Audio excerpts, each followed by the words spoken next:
trying to persuade each other. It seems today people think if they shoot off an angry email, they think they've done their job as a citizen.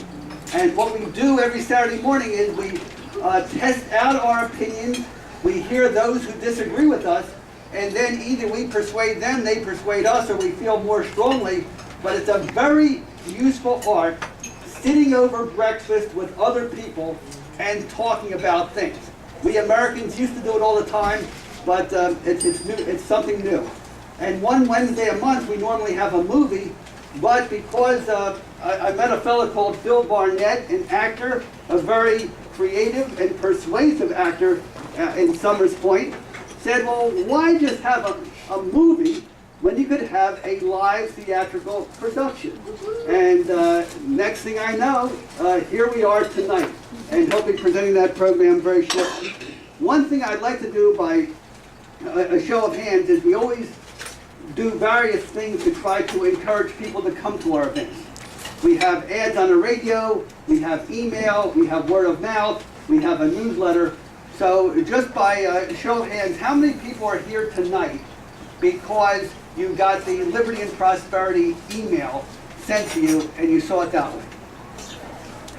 How many are here because you read about it in the column that I write every week in the Current or the Gazette newspaper?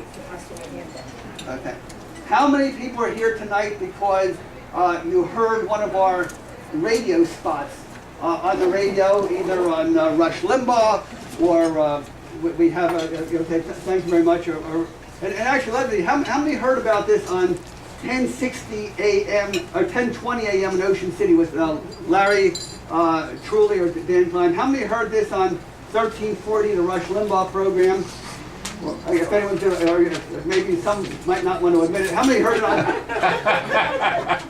That's okay. You know, we are not at war with women. I'll tell you that. How many heard it on the Don Williams program on WOND?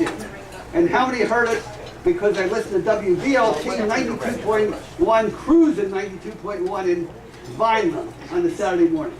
Nobody. That they're a different country anyway.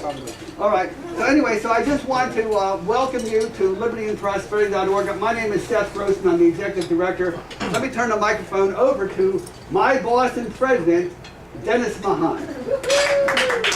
Welcome everybody. Thank you for coming.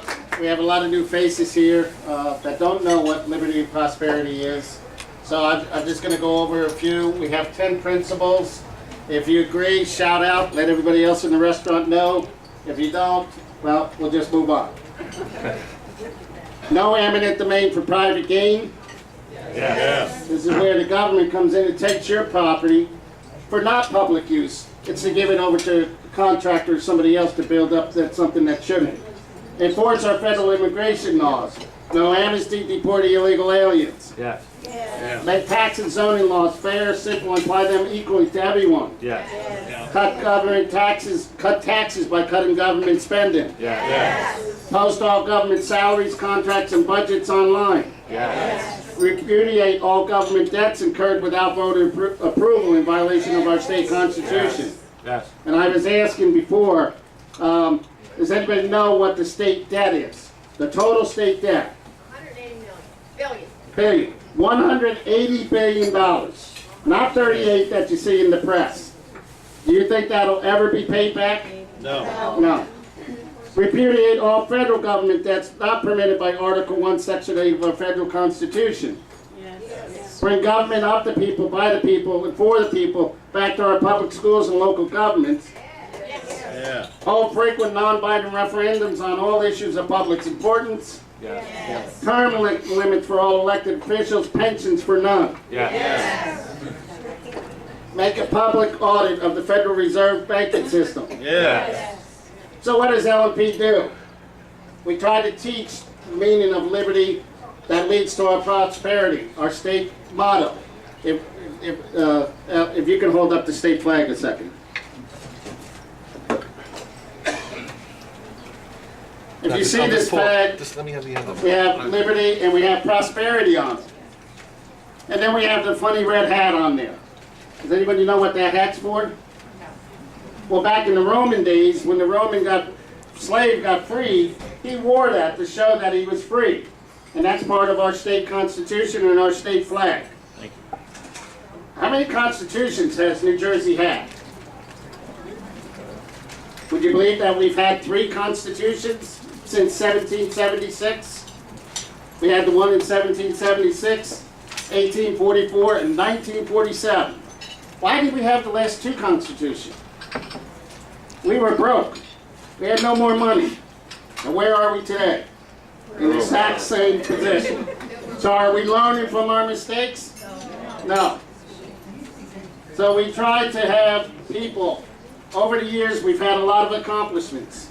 We've trained a lot of people to run for public office, because if you're just going to sit on the sidelines and not get involved, nothing's going to get changed.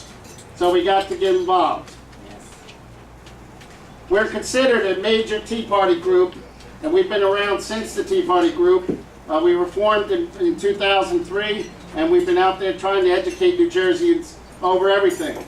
So we've trained over 1,500 people to run for office and take the Leadership Institute class. How many people remember when they were trying to sell our highways? Yes. And they were going to send them back to Qatar? Well, we stopped that. Seth Grossmand and Steve Lonigan were arrested during that time. And within 4 days they had to drop the charges, and we stopped the sale of the highways. And I'm sorry to say we weren't able to stop the latest increase to the tolls, but we're still working on that. We stopped the Board of Freeholders from trying to raise taxes on from the county clerk on every document filed. We eliminated RGGI, the Regional Green Gas Initiative, which is a hidden tax on your electric and gas bills. We fought that, we had it repealed. Now they're trying to change the name of it and keep it on your electric bills. So we're still fighting that. And how many people know about Abbott districts? And how much money is going into that? We've been working to eliminate the Abbott districts. The state auditor just came out and said 37% of all people in the Abbott districts is illegal. You have our former Governor Corzine living in a multi-million-dollar complex in Hoboken, New Jersey, and that's an Abbott district, and his property is not under tax rolls. Why is that? So when you're paying $25,000 for a 3-year-old to go to nursery school, do you think that's an issue? So we're trying to change the Constitution to go back to what our founders put in. So we've been working on that. Last night we had 2 victories in Galloway. They never put money aside to do normal maintenance. So they want you to take out a loan for, what was it, $6 million because of normal maintenance that they didn't do. The folks turned it down in December. They turned it down again overwhelmingly last night. And last night, Galloway also approved the Fair School Funding Resolution. So now we have every town in Atlantic County, except for Atlantic City, that has approved to join to have a constitutional amendment to do away with Abbott districts and come up with a fair and better school funding resolution. Just one point of view. Not fair, but equal. Yes. And that's the whole thing. Every constitution in New Jersey said everybody's treated equally. And what that says is when they had the income tax in the first place, and they said everybody pays income tax, goes into a fund, and what it should be, and what Steve Persky, when he was selling the income tax, said, it should be distributed equally based on students. But what they did, now that the politics is in on it, if you have extra influence, your town gets more, others get less. It's completely corrupt in New Jersey, and the whole basic principle should be equal treatment under the law, and that's what basic part of liberty. So so forget about the fairness. Let's get into the equalness. So that's some of the things. Once a month we actually teach lessons on the Constitution. How can you go along if you don't know what your Constitution says? So we covered both our state Constitution and our federal Constitution. We used Hillsdale College, which is one of the only colleges in the United States that accepts no federal funding at all. They want to be able to teach the Constitution as it was written, and those are the items that L&P does. So we're going to show a small clip hear and then hopefully proceed. And then we'll be meeting Mr. Douglas.